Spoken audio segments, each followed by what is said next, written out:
भगवान के नाम जप से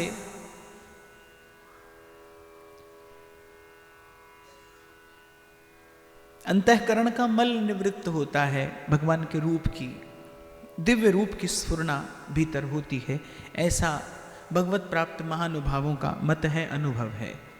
श्री चैतन्य महाप्रभु तो कहीं सिद्धांत का आरंभ यहीं से करते हैं, चेतो दर्पण मार्जनम।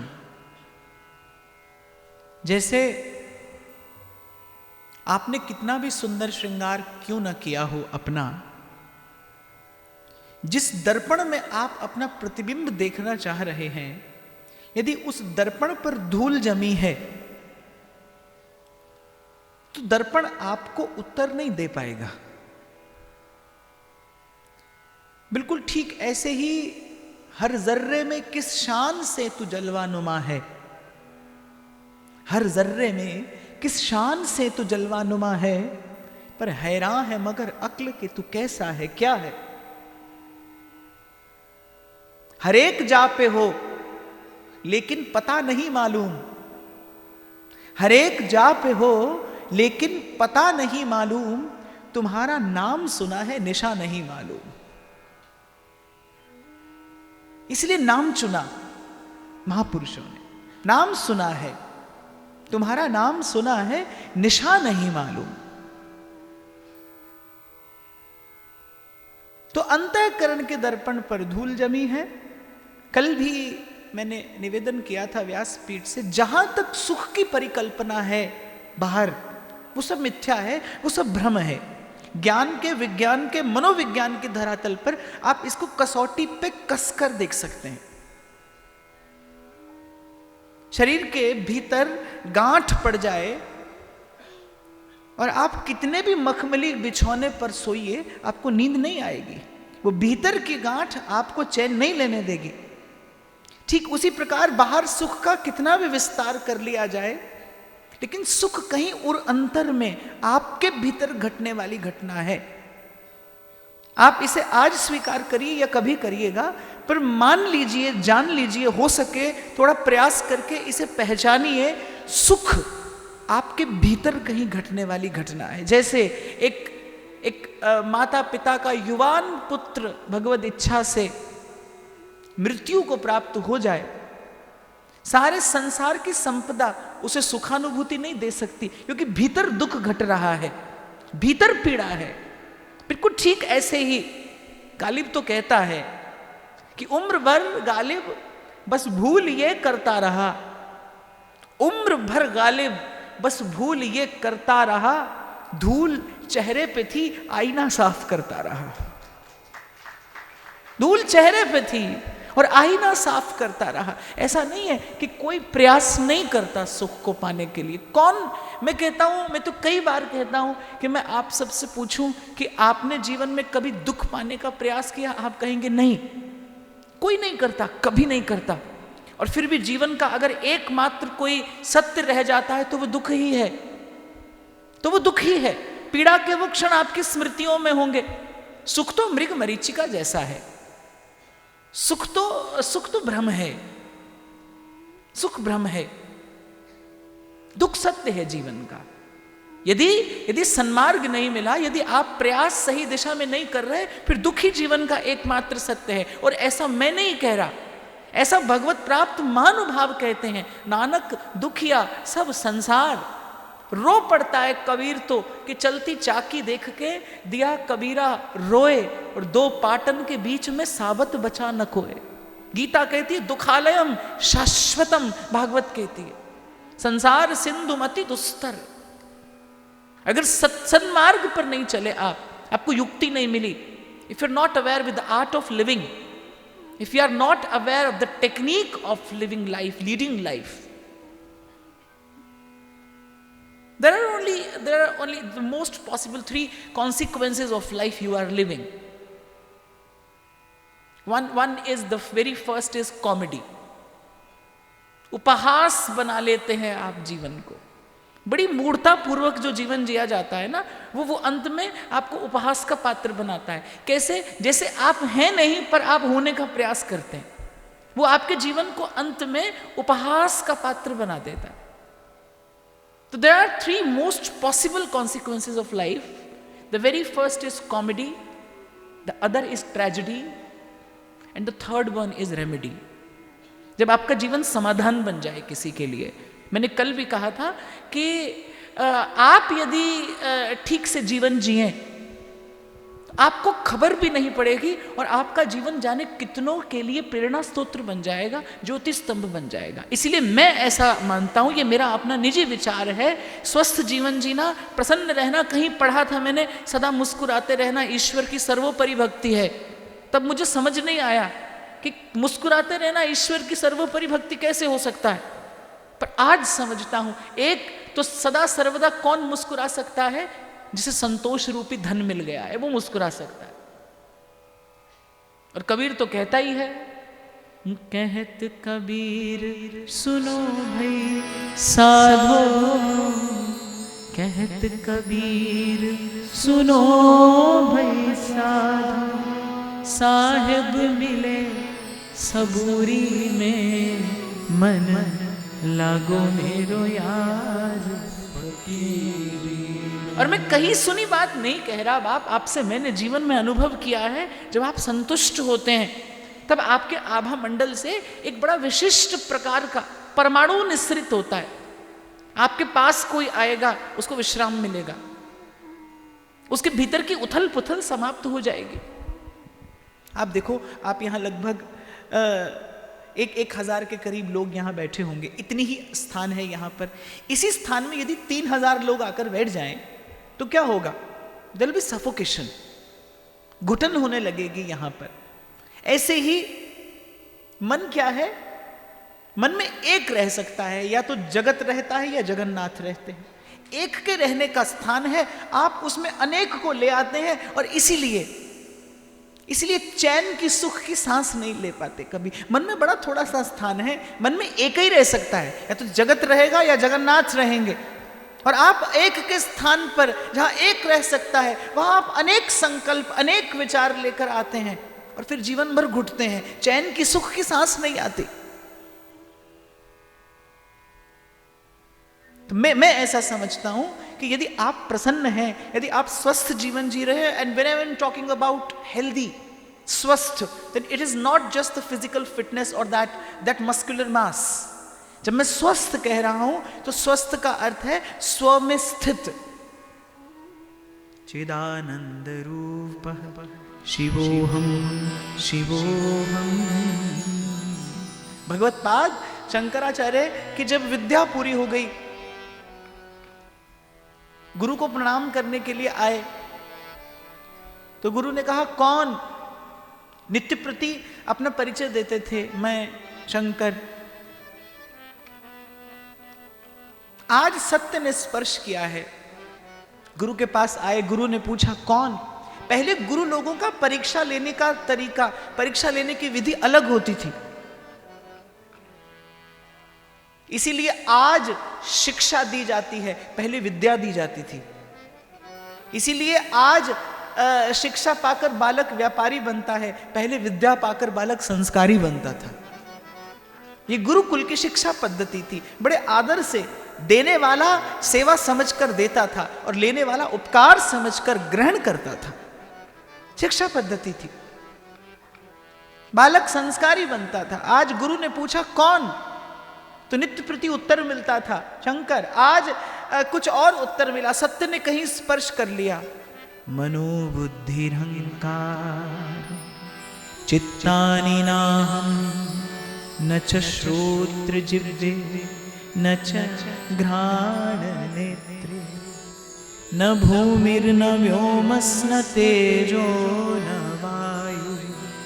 कितना अद्भुत उत्तर दिया उस जागृत महापुरुष ने। गुरु ने पूछा, कौन? उसने कहा, न मैं मन हूं, न बुद्धि, न चित्त, न अहंकार, न च श्रोत्र जिह्वे न च घ्राण नेत्रे। ना मैं कर्मेंद्रिय हूं, ना मैं ज्ञानेंद्रिय हूं। कौन हो? चिदानंद रूप शिवोहम शिवोहम। देने से पहले दाता आपकी पात्रता का विचार करता है। आपको अगर स्मरण हो तो पहले दिन मैंने चर्चा यहीं से आरंभ की थी कि बड़ी अनमोल वस्तु को रखने के लिए उसी के अनुकूल अनुरूप पात्र की भी आवश्यकता होती है। श्री कृष्ण अंतर्हित हुए। आप ये ना समझना मैं गोपी गीत से दूर जा रहा हूं, मैं गोपी गीत के पास आ रहा हूं। सबको प्रणाम करते हुए गोपी गीत के ही पास आ रहा हूं कि श्री कृष्ण ने जब देखा कुछ अनुचित अवांछित आ गया है गोपियों के मन में जिसकी आवश्यकता नहीं है। आप देखो गोपी गीत की भूमिका क्या है। मैंने कहा ना मन में एक के रहने का स्थान है। गोपी के मन में मैं भी थी और कृष्ण भी थे। कृष्ण नहीं रह पाए वहां। कृष्ण को रहने के लिए परिपूर्ण स्थान की आवश्यकता है क्योंकि वो परिपूर्ण है। वो आधा अधूरा स्थान नहीं चाहता आपसे। वो जब आएगा पूरा आएगा और डंके की चोट पर घोषणा करता हुआ आएगा कि आऊंगा तो आपका सर्वस्व हर लूंगा। आप लेने देने की बात करते हो और मेरे ठाकुर जी तो मुझे लगता है एक अकेले कृष्ण मिलेंगे आपको, ऐसे कोई नहीं मिलेगा आपको दूसरा। मैंने तो नहीं देखा। सब आपको कहते मिलेंगे हाँ तुम ये करो हम तुमको ये देंगे, ये अनुष्ठान करो ये मिलेगा, ये व्रत करो ये मिलेगा, ये पूजा करो ये मिलेगा। एक अकेले श्री कृष्ण हैं जो कहते हैं कि मेरे पास आओगे जो दूध तुम्हारे पास है मैं वो भी ले लूंगा। अगर ये खुश हो जाए तो कदाई बख्श देते, अगर नाराज हो तो बादशाही बख्श देते हैं, अगर अपना बनाते हैं तो सब कुछ लूट लेते हैं। और इतना ही नहीं, धन ही नहीं हरूंगा, बंधु बांधवों से भी तुम्हारा वियोग करा दूंगा और तुम्हारा कोई संकल्प सफल नहीं होने दूंगा। जब सब ओर से निराश्रित हो जाओगे तुम, पांचाली को राजसभा में राम नाम सुध आई, ताको दुख हरियो करुणा में, ताको हरियो करुणा में अपनी पैज बढ़ाई। व्यवस्था ऐसी है, नहीं रह सकते भगवान किसी भी अन्य के साथ। पूरा हृदय चाहते हैं वो आपसे। तो जब भगवत पाद शंकराचार्य ने उत्तर दिया न मन न बुद्धि न चित्त न अहंकार न कर्मेंद्रिय न ज्ञानेन्द्रिय चिदानंद रूपः शिवोहम शिवोहम, तो गुरु ने कहा आज तेरी विद्या पूर्ण हुई, तू मुक्त जा सकता है। जिस दिन सत्य सुन लिया, क्योंकि गुरु जानते हैं सत्य का स्वभाव कैसा है, जानत तुम्हें तुम्हें हो ही जाए। सत्य को जानने वाला सत्य स्वरूप हो जाता है, भगवान को जानने वाला भक्त हो जाता है। तो गुरु ने कहा आज विद्या पूर्ण, अब जा सकता है मुक्त, अब तो गुरु हो गया। पहले गुरु लोग गुरु ही बनाते थे, चेला तो आज के गुरु लोग बनाते हैं। पहले के गुरु लोग शिष्य नहीं बनाते थे। शिष्य तो अपने आप को समझकर व्यक्ति शरण में जाता था, जाता शिष्य था, लौटता गुरु था, अपने मन का गुरु, अपने मन का गुरु होकर लौटता था वो, कि जब जब कभी आवश्यकता पड़े अपने मन को प्रबोध दे सके, स्वयं को संभाल सके, स्वयं का जीवन साध सके। इतनी विद्या गुरु देकर भेजता था। तो श्री कृष्ण ने देखा कि मैं भी हूं और मेरे साथ साथ कुछ और भी आ गया है गोपियों के हृदय में। गोपियां तासाम तत् सौभग मदम वीक्षमाणम च केशव, अपने सौभाग्य का मद हो गया गोपियों को कि हमने पा लिया कृष्ण को। यहीं से चूक हो गई। कल मैं आपसे कह रहा था ना कि किसी ने मुझे कहा 3 वर्ष हुए मैं 1 लाख नाम जप रोज करता हूं। नाम जप भी हो रहा है, इसका मतलब नाम तो आया जीवन में, लेकिन नाम की खुमारी नहीं आई। नाम की खुमारी आती तो ये याद नहीं रहता, आपको ये स्मरण नहीं रहता कि आप स्मरण करते हैं। क्योंकि जीवन का सत्य यही है, जीव किसी भी प्रकार से भजन के योग्य नहीं है, हो ही नहीं सकता। चुना जाता है, उसे कराया जाता है उससे। ये गुरुजनों के संकल्प का प्रतिफल है जीवन में। ये आपका मेरा प्रयास नहीं है, ये पूर्वजों का पुण्य है, गुरुजनों का शुभ संकल्प है, महतजनों का आशीर्वाद है, भक्तजनों का अनुग्रह है, संतों की कृपा है। करा लेता है ये आपसे और मुझसे, ये आपका मेरा स्वभाव नहीं है। कुछ अवांछित आ गया, छिप गए भगवान, उसी क्षण छिप गए। लेकिन छिपे कहां? गोपियों के ही हृदय में, उन्हीं के हृदय में छिप गए। और जैसे ही छिपे तो जैसे जलबिन मीन की गति होती है, ऐसे गोपियां छटपटाने लगी। बहुत बार ऐसा होता है बाप, जिंदगी बीतती है तो जीने का ढंग आता है। जीवन खत्म हुआ तो जीने का ढंग आया, और क्षमा बुझने लगी तो महफिल में रंग आया। बहुत बार ऐसा होता है, समय चले जाने के बाद चेतते हैं आप, सावधान होते हैं आप। और मैंने कहा उसका कोई लाभ नहीं है। मैंने पूर्व भी कहा था कि सही दिशा में जाना जितना आवश्यक है, सही समय पर यात्रा आरंभ करना उससे कहीं अधिक आवश्यक है। सही समय पर यात्रा आरंभ करना, ताकि आप नियत समय से थोड़ा पहले पहुंच जाएं, अपने जीवन में आप अपनी जीवन मुक्ति का आनंद ले सकें। बड़ी दूर से आना होता है मुझे यहां, बड़ी दूर से आता हूं मैं यहां, तो मैं इतना समय लेकर चलता हूं कि मैं समय से थोड़ा पहले पहुंच जाऊं, ताकि एक क्षण के लिए भी आपको प्रतीक्षा नहीं करनी पड़े। क्योंकि समय पर आना ये आप पर उपकार नहीं है, ये मेरा कर्तव्य है। मैं कर्तव्य का सही भांति से पालन कर पाऊं, इसके लिए आवश्यक है मैं समय से यात्रा आरंभ करूं और नियत समय से थोड़ा पहले पहुंच जाऊं। आप भी समय से यात्रा आरंभ करना, ताकि, क्योंकि मैं ये मानता हूं कि इच्छा हो और प्राण चले जाएं तो आपकी मृत्यु हुई, और प्राण हो और इच्छा चली जाए तो मोक्ष मिला। जब जीवन हो और इच्छा चली जाए, कछु लेना न देना मगन रहना, कछु लेना न देना मगन। कभी कभी संतों की वाणी का दर्शन करता हूं तो विचार करता हूं, जैसे कल भी मैंने कहा, मंसूर साहब ने कहा कि अगर है शौक मिलने का तो हरदम लौ लगाता जा, खाक कर दे खुदी को भस्म तन पे लगाता जा, मुसल्ला छोड़ तस्वीर छोड़ किताबें डाल पानी में, पकड़ दर तू फकीरों का गुलाम उनका कहाता जा। सुख दुख जहां दोनों द्वंद्व छूट जाएं। बड़ी सुंदर पंक्तियां अपनी गुरु की कृपा का स्मरण करते हुए कबीर ने गाई है।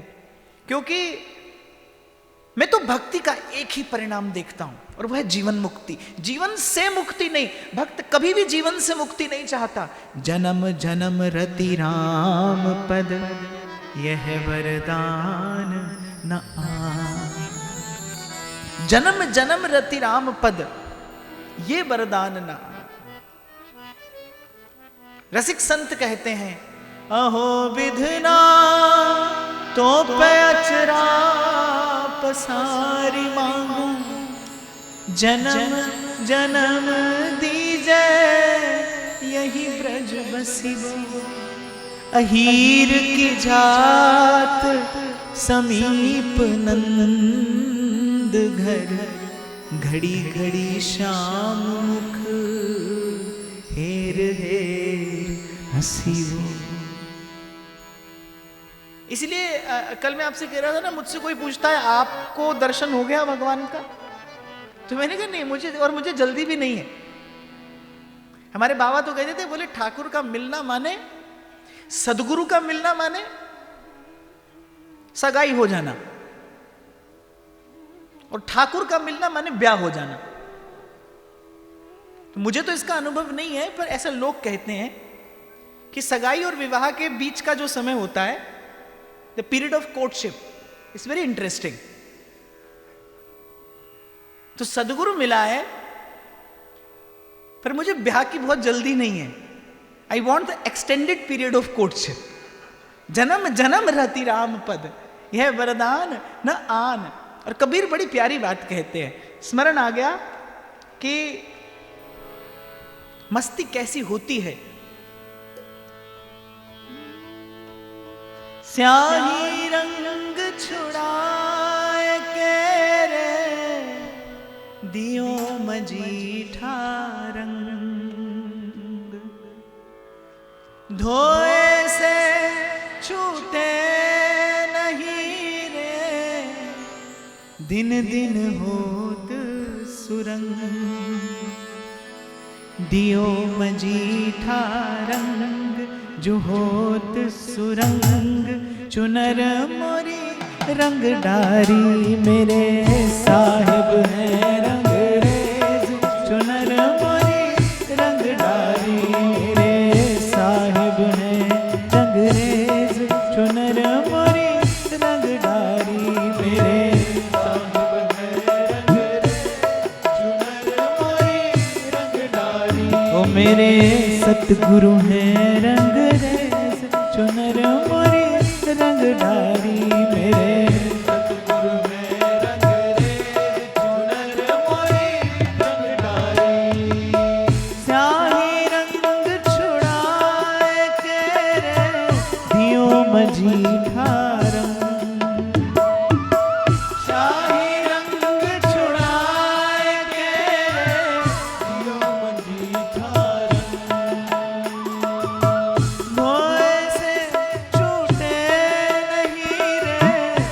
दिन होत सुरंग, धोए से छूटे नहीं दिन होत सुरंग, दिन दिन होत सुरंग, मजीठा रंग चुनर मोरी रंग डारी मेरे साहिब है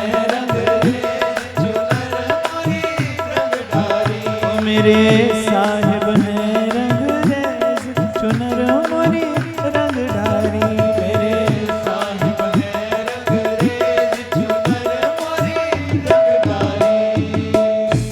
इबादत तक प्रत्येक क्रिया का जीवन में एक परिणाम आता है, या तो सुख आता है या दुख आता है। पर ध्यान रखना दोनों बांधते हैं, दुख कम बांधता है, सुख अधिक बांधता है, क्योंकि सुख ऐसा बंधन है जिससे प्रेम हो जाता है। सुख ऐसा बंधन है, दुख पीड़ा लेकर आता है, उससे छूटने का प्रयास किया जाता है। सुख तन का सुख लेकर आता है, मोह का बंधन और गाढ़ा होता है, और गहरा हो जाता है। एक व्यक्ति आत्महत्या करने जा रहा था, एक महात्मा की नजर पड़ी। ऐसा क्यों करना चाहते हो? ये महापातक है, बहुत बड़ा सेठ, नगर सेठ, अपार संपत्ति, संतान नहीं है, बस इसी का कष्ट है। संत ने कहा ऐसा न कहे कि तेरी संतान नहीं है, मैं तो ये देख रहा हूं कि तुझ पर अब कर्मों का कोई ऋण बाकी नहीं रहा, इसीलिए जीवन में संबंध नहीं। कर्म है तो बंधन है, बंधन है तो सुख और दुख है। तो इबादत तक, पूजा तक, व्रत तक, तीर्थ संयम साधन तक प्रत्येक क्रिया का एक फल आएगा, या तो सुख आएगा या दुख आएगा। और पूर्व मैंने कहा था इबादत एक मकाम तक बेशक ले जाती है, पर आगे सिर्फ और सिर्फ मोहब्बत रास्ता दिखाती है। और एक और बात आपको बताऊं, इट्स क्वाइट इंटरेस्टिंग। शब्दकोश में प्रत्येक शब्द का एक विपरीतार्थक शब्द है। अंधकार का प्रकाश है, हानि का लाभ है, यश का अपयश है, जीवन का मरण है, सुख का दुख है। पर शब्दकोश में एक शब्द ऐसा है जिसका कोई विपरीतार्थक शब्द नहीं है, और वो शब्द है आनंद। उसका कोई विपरीतार्थक शब्द नहीं है। तो कहीं सुख है तो पास में दुख भी होगा, दुख है तो सुख भी होगा। रचा है ऊपर वाले ने ऐसा संसार कि जैसे सिक्के का दो पहलू, सदा साथ है, सदा संग, लेकिन दिखाई एक ही पड़ता है। ऐसे ही सुख भी आता है जीवन में, दुख भी आता है। पर भक्ति न तो सुख देती है न दुख, भक्ति सुख और दुख से अछूता रखती है। इसीलिए मैंने कहा व्यस्त होना भजन का उद्देश्य नहीं है। आपको भजन करने लगे और आप व्यस्त हो गए, मस्त होना यह भजन का प्रसाद है। मैं तो कहता हूं अपनी कसौटी आप बनना। थोड़ा सा ठोक पीट कर स्वयं को देखते रहना, आत्मनिरीक्षण करते रहना। If you are affected by few words said by someone, if you get affected said by few words someone, then you can controlled by anyone in this world. इसका मतलब आपने अपना नियंत्रण सबके हाथ में दे रखा है। यदि शब्द आपको विचलित करता है, यदि किसी का कटु वाक्य आपको पीड़ित कर देता है, माने आपको कोई भी दुखी कर सकता है। यदि प्रशंसा आपको प्रसन्न कर देती है, माने कोई भी आपको मूर्ख बना सकता है, कोई भी आपको आपके पद से विचलित कर सकता है। इसीलिए पहुंचे हैं फकीर वहां, संत वहां, भक्त वहां, जहां कछु लेना न देना और मगन रहना, ना काहू से दोस्ती और ना काहू से बैर। कबीर कह रहे सदगुरु ने ऐसा रंग डाला, न तो सुख और न दुख। भाव सरोवर नेह के रंग में प्रेम जंग दैबो, भाव सरोवर नेह के जल में प्रेम रंग दैबो। दुख सुख मैल छुड़ाए दियो रे, रंगी खूब झकझोर। दुख सुख मैल छुड़ाए दियो रे, खूब झकझोर। रंगी खूब झकझोर रंग दैबो, चुनर मोरी रंग डारी मेरे साहिब है रंगरेज। चुनर मोरी रंग डारी मेरे सतगुरु है रंगरेज। चुनर मोरी रंग डारी मेरे सतगुरु है रंगरेज। चुनर मोरी रंग डारी वो मेरे साहिब है रंगरेज। चुनर मोरी रंग डारी मेरे साहिब है रंगरेज। चुनर मोरी रंग डारी।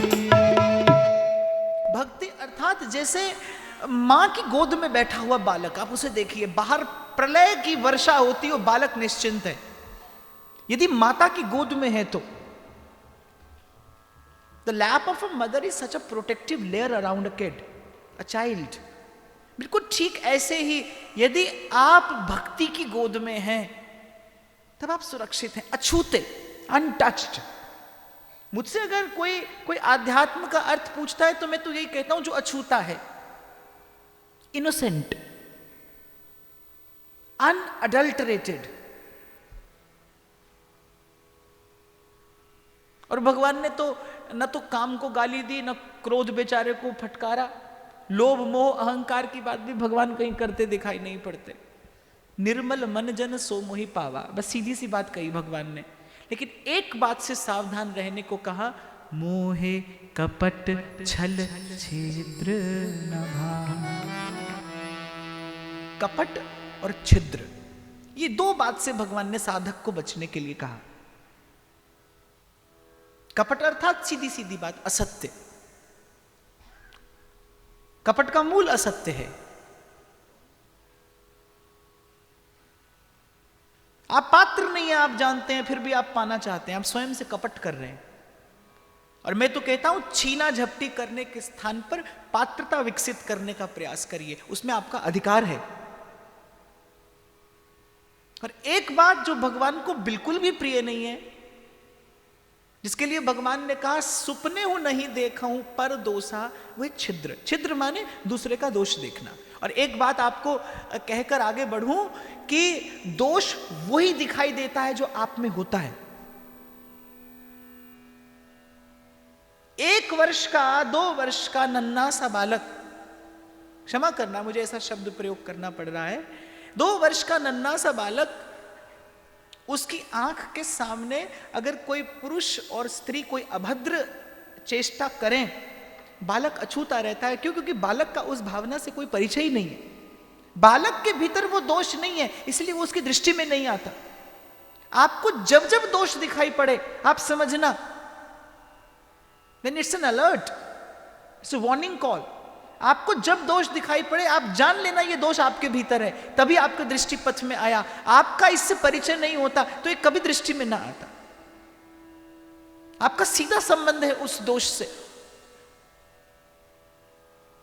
और बहुत दूर रहने को कहा भगवान ने। मैं कई बार चिंतन करता हूं कि कुछ भी करने से नहीं रोकते प्रभु, पर कह रहे सुपने हूं नहीं देखूं पर दोषा। नवदा भक्ति के जब भक्ति बिल्कुल अपने शिखर पर पहुंचने लगी है, आठम जथा लाभ संतोषा, ये बड़ी महत्वपूर्ण बात है। भक्ति की साधना जो लोग कर रहे हैं, ये उनके लिए बहुत महत्वपूर्ण बात है। प्रथम भक्ति संतन करी संगा, वहां से चलते चलते नौवीं भक्ति कहां पहुंचती है, नवम सरल सबसों छलहीना, उससे बिल्कुल ठीक पहले भगवान कह रहे सुपने हूं नहीं देखूं पर दोषा।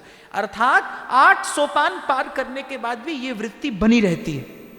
तभी भगवान कहते हैं कि साधक को यहां सावधान रहना चाहिए, दोष ना दिखाई पड़े किसी का। और यदि दिखाई पड़े, दोष दिखाई पड़े, तो उसी क्षण साधक सावधान हो जाए कि मुझ में न होता तो मेरे दृष्टि पथ में न आता।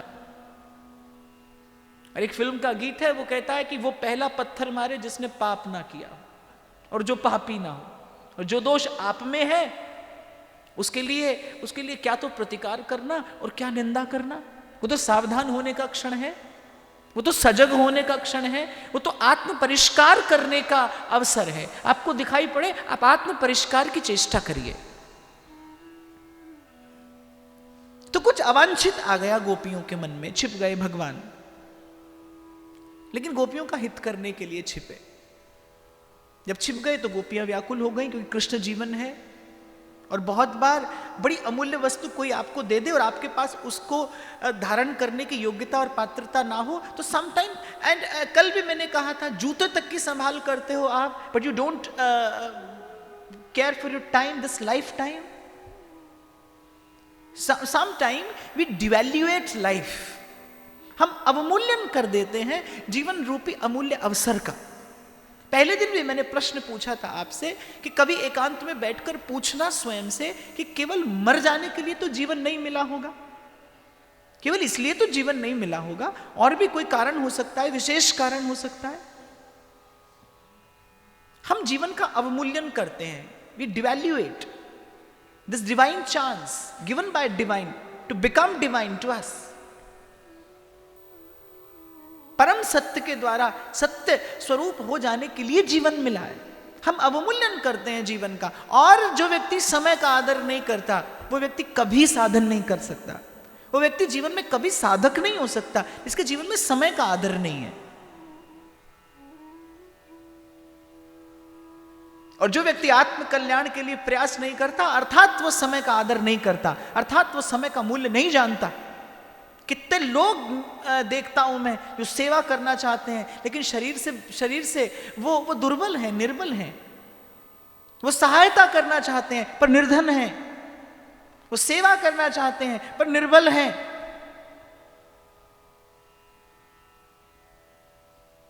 स्वस्थ हो, समृद्ध हो, संस्कारी हो, तो इससे श्रेष्ठ प्रभु आपको कुछ नहीं दे सकते। हरि नाम से नेह पले तो पालिए, और सेवा में ये देह गले तो घालिए। और मैं तो कहता हूं संचय करना ठीक है, अच्छा है, पर संचय किस वस्तु का करना चाहिए, कम से कम ये तो समझ लीजिए जो आपका हो। मैं उस दिन भी कह रहा था, बहुत लोग देखता हूं वो तिजोरी को आरती करते हैं, धूप बत्ती करते हैं, उसको माला पहनाते हैं सुबह सुबह। अरे मैंने कहा भाई इतनी मोहब्बत करते हो इससे भी पूछो, ये भी तुमसे कुछ प्यार व्यार करती है कि नहीं, इसका भी कुछ प्रेम है तुमसे कि नहीं, पूछो, एक बार पूछकर तो देखो। बड़ा निराशाजनक उत्तर मिलेगा आपको। कोई किसी का नहीं ये झूठे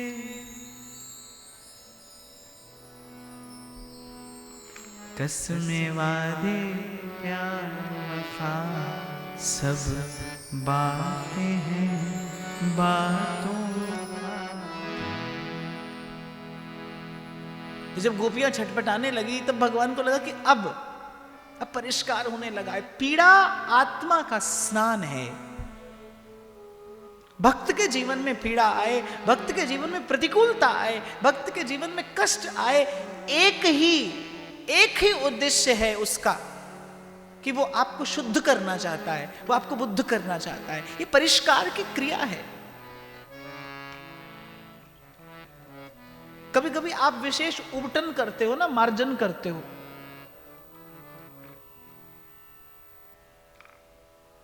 अब उबटन मार्जन नहीं समझोगे आप।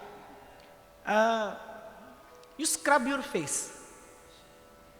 To remove dead skin cells and you look more lively.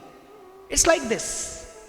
कुछ अवांछित आ जाता है जीवन में। मैंने कई बार उदाहरण दिया, आपने खिड़की खोली थी इस प्रकाश के लिए, पर प्रकाश के साथ साथ धूल भी आ गई। आपने न्योता नहीं दिया पर वो आ गई। अब क्या करोगे? क्या क्या प्रकाश का भी परित्याग कर दोगे? नहीं, ये ठीक नहीं है।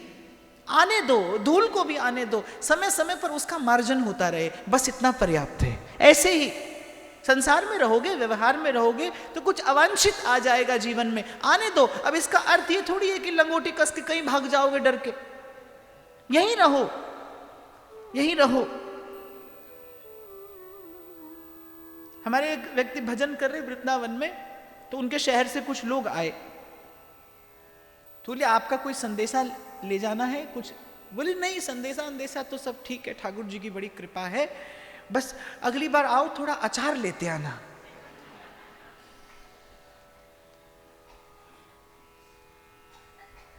अरे उसकी राजी ना हो, उसकी राजी ना हो तो वो मंदिर में बैठा कर आपसे व्यापार करा ले, और उसकी राजी हो तो कोई मांस तोलते तोलते गोविंद राधे माधवा गोपाल राधे। जीवन ऐसा हो कि वो प्रसन्न रहे। भगवत प्रीत्यार्थ किया जाने वाला कर्म ही धर्म है। धर्म की और कोई व्याख्या मैं ठीक नहीं समझता, सटीक नहीं समझता। भगवत प्रीत्यार्थ जो कर्म किया जाए, जिसको करने से प्रभु प्रसन्न हो, आनुकूल्येन कृष्णानुशीलनम स भक्तिरुत्तमा। कोई मुझसे पूछे भक्ति की व्याख्या क्या है, तो हमारे भैया गाते थे कि मेरे रोने पे तुमको जो आए हंसी, तो मैं रो रो तुमको हंसाया कर। आनुकूल्येन कृष्णानुशीलनम स भक्तिरुत्तमा। कृष्ण को क्या प्रिय है? प्रेम का मार्ग इसीलिए तो कठिन है। करने को तो प्रेम के मार्ग पर कुछ भी नहीं है, कर लेने को तो प्रेम के मार्ग पर कुछ भी नहीं है। छाप तिलक सब छीनी रे, मुझसे नैना मिलाए। दूर से देखोगे तो प्रेमी कुछ करता दिखाई नहीं पड़ता। उद्धव ने भी यही देखा, बोले गोपियां तो कुछ भी नहीं करती, न स्नान ध्यान है, न माला तिलक है, न जप ध्यान है, कुछ भी तो नहीं है। दूर से देखा तो ऐसा ही दिखाई पड़ा। तो प्रेम में करने को कुछ नहीं है, प्रेम में तो होने को है, करने को नहीं। करने को पूजा है, पाठ है, जप है, तप है, व्रत है, पूजा है, तीर्थ है, संयम है, साधन है, उपवास है, बहुत कुछ है। करने को बहुत कुछ है, होने को बस प्रेम है। और कहने वाला कहता है, ना किसी ने हंस के पाया है और ना किसी ने रो के पाया है, जिसने उसको पाया है बस किसी का हो के पाया है। पता यूं तो बता देते हो सबको लामका अपना, पता यूं तो बता देते हो सबको लामका अपना, ताज्जुब है मगर रहते हो तुम टूटे हुए दिल में। जिस हृदय को प्रेम की पीड़ा का बोध हुआ है वो जानता है, वो इस सुख और इस रस से परिचित है।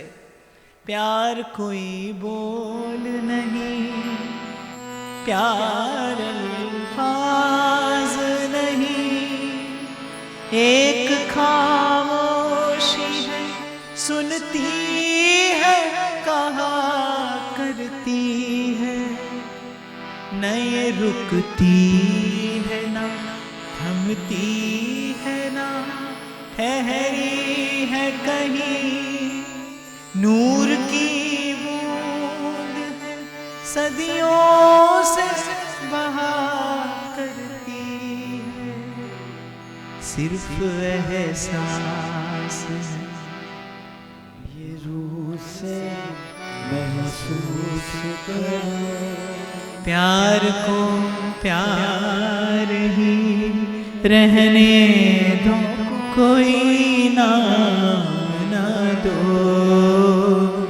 हमने दे। गोपी श्रृंगार करती है, पर गोपी का श्रृंगार विकार नहीं, गोपी का श्रृंगार संस्कार है। क्यों? क्योंकि कृष्ण की प्रसन्नता के हेतु करती है। इसलिए कभी भी भक्त की वेशभूषा, भक्त का रहन सहन देखकर आप अनुमान ना लगाना। मैंने कल भी कहा था, आज मैं फिर आपको चेताऊं, भक्ति कभी देह के धरातल पर घटने वाली घटना नहीं है। भक्ति का देह से कोई लेना देना ही नहीं है। विदेह हो जाने पर ही भक्ति की भावना, उसका सुख, उसकी अनुभूति होती है। जब तक आप हैं, जब मैं था तब हरि नहीं, और जब हरि है मैं ना है।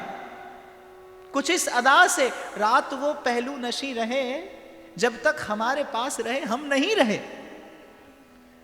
इसलिए उस दिन किसी ने मुझसे पूछा ना, ईश्वर का अनुभव किसी से कहना चाहिए कि नहीं, तो मैंने कहा जो पूछ रहा है माने उसे अनुभव नहीं हुआ।